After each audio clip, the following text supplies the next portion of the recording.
I could've killed you the first time. You don't have to try and say it louder, nigga. Trust me, heard you the first time. It's nothing personal, I would've done it to anyone. And I blame where I came from. God damn. Did he just do that?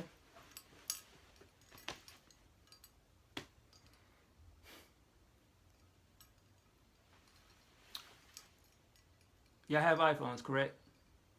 I have an iPhone. Just as I'm trying to do these videos for y'all, two things happen on Twitter. One, I accidentally not retweeted somebody, but I don't know. It seemed like somebody shot me a tweet. It was a chick, and I thought I was in my you know how you get a tweet and you go to your little notification joint, and I thought she was talking to me, but I guess I was just on Twitter and I fucking retweeted her shit and quote retweeted and said some shit. But basically the tweet was something about Meek Mill doing this shit on purpose, and I was like, shit, I don't know, whatever. But then I go back to my notification, I'm like, I guess that wasn't for me, so I deleted that shit. But then I get a notification from my mixtapes. So Meek Mill dropped another portion of his Dream Chasers mixtape.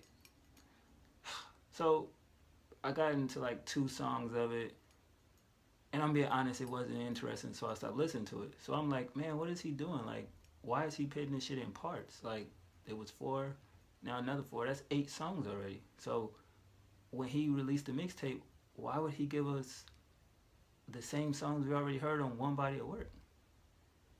So I sent a tweet out and was like, basically, you dissecting a mixtape, you might as well cancel that shit and start over. Because it's like, why would I want to listen to a mixtape when 8 songs of it I already heard? And for anybody that's going to say something about that, y'all say the same shit when people drop albums. When they release 5 to 6 songs we already heard, and you get the album, it's like, why buy it? Because we already heard them records, whether we like them or not. So that's that. Calm down, calm down. I know. Y'all want me to talk about it? Calm down, I am. Sad news though, before I talk about anything else. I guess we all gotta go to a funeral.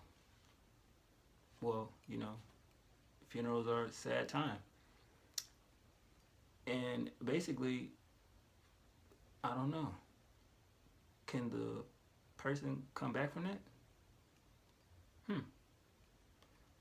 So RIP to the artist formerly known, well, y'all know who I'm talking about. Drake just destroyed y'all. Now, let's start with Tory Lanez. I told y'all every time he did an interview, this nigga had to do the sucker shit. What did I say? I said eventually Drake is gonna say something. What did I say when I kind of talked about his mixtape? The mixtape was good, but it's just like, it was too blatant to say the new Toronto. I said Drake would, you know, I don't know my exact words, but I always hinted when I talked about Tory Lanez that Drake see that shit and he go say something. And I said that Tory Lanez should focus on his career, not Drake. Because when you get what you ask for. So anybody that probably, I still like Tory Lanez. I think he dope. I just think he needs to leave the Drake shit alone and do him. But if you had a fan base, my nigga, you probably lost it by now. So that's over with. You know what I mean? If you are about to get signed, maybe your label looking at something different. Because I doubt they want to pick you up and sign you when Drake just destroyed your whole world. You know, I'm not being a hater. This is music now. We all seen what happened with Drake and Meek, correct? Yeah, then 50 and Meek. So I'm not saying something y'all don't know, so stop that. But yeah, now you can't go in interviews, nigga, and act like you ain't hear shit. So I'm tired of these stupid ass interviews when they ask this nigga something. What did he just say in the last interview? I don't know him. But then you turn around and say, I met him once.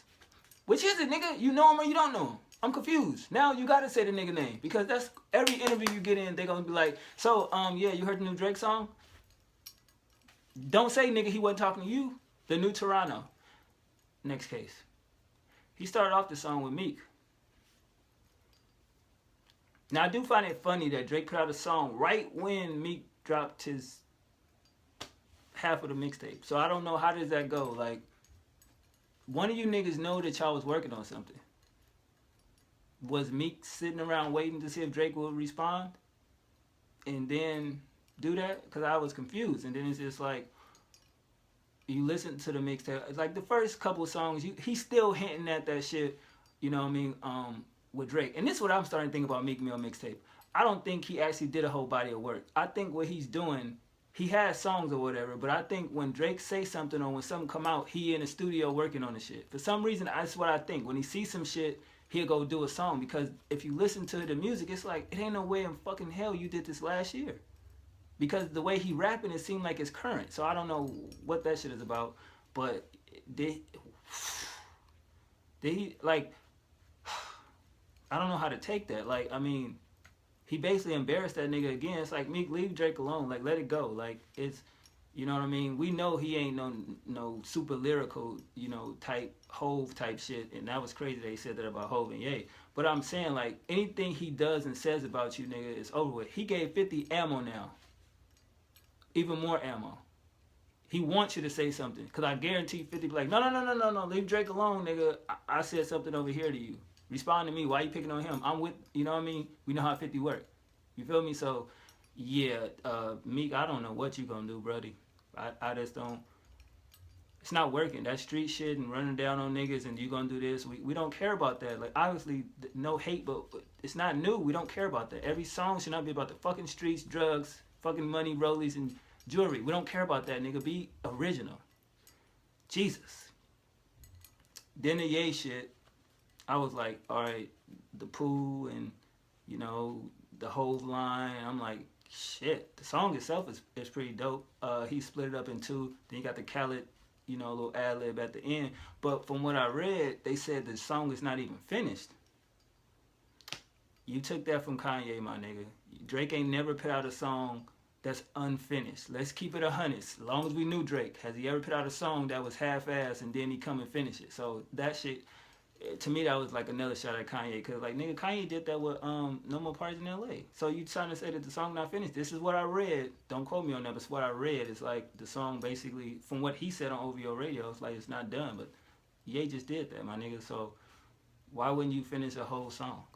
Unless he wasn't referring about the song and he just talking about the album. But, I mean, shit. I was like, The Kanye shit was kind of, like, expected. But the whole shit, he hinted to that before in other albums. It's like, see, I don't care when he go at, like, you know, Meek or Kanye and them. But when you go at Hove, it's like, I don't know. Like, because we know Jay ain't really rapping right now. But when he want to say something, like, you still remember the takeover. So it makes me like, man, I don't know, bro. Like, you should probably stop mentioning that nigga. I mean, I get it. Drake's successful. He doing what he doing. And that hinting at the new Hove shit, like, please stop doing that. That shit didn't work for Wayne, bro. Like, it didn't work. And many other New York artists, it didn't work for them saying that. So I don't think that's a good look for him to be, you know, the rival with, you know, Tidal and Apple and shit. Find it funny that Rihanna shit come out yesterday and you drop a song today. But I guess, whatever. But I don't think mentioning the whole shit, you know what I mean, it's kind of cool. You know what I mean? So you kind of hinted to that on Charged Up again. If this nigga really in power and doing shit behind the scenes to try to, you know, taint your image or whatever, you putting up a good fight, I give you that. But it's just like, still, my nigga, nothing wrong with being competitive in hip-hop, but targeted to people in hip-hop. Hove ain't even in music. Like, the last album he put out was years ago. Leave that shit alone. But I do want to see what Ye gonna say back. Like, Ye, this is a challenge. Leave Wiz alone. And that nigga on some other shit, talking about when we see Ye, we gonna run down on him. But when I say that, niggas be like, oh, they're not gonna see each other and go head to head. Didn't these niggas fucking fight at some type of award show or some shit a while back, rumored to be?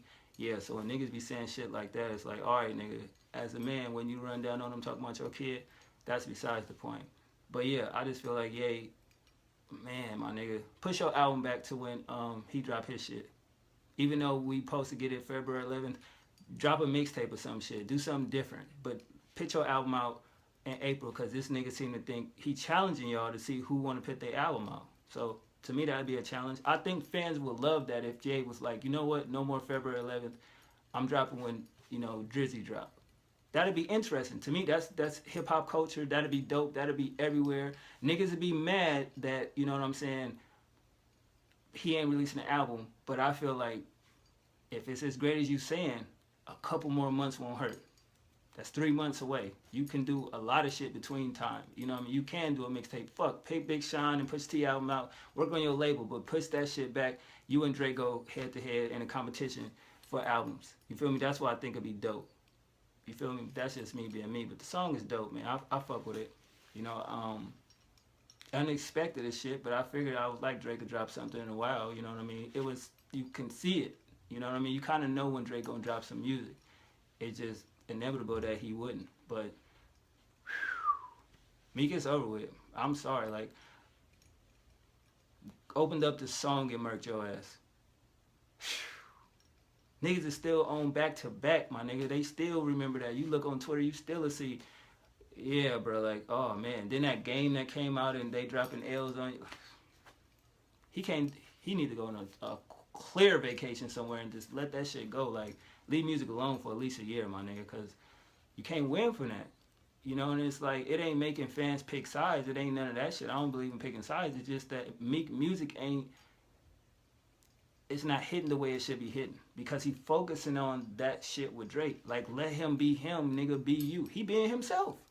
So why can't Meek be himself? Just be yourself, my nigga. Just try something new. Because this shit you doing is like, you stopping and then you going at this nigga. You fucking your career up. Like, when labels talk about dropping your ass, then you gonna feel like somebody blackballed you or somebody hated on you. No, nigga, you focusing on the wrong shit and your energy is not there, you know, for pitting out good music. Like, come on, bro. Like, listen to your debut album, nigga.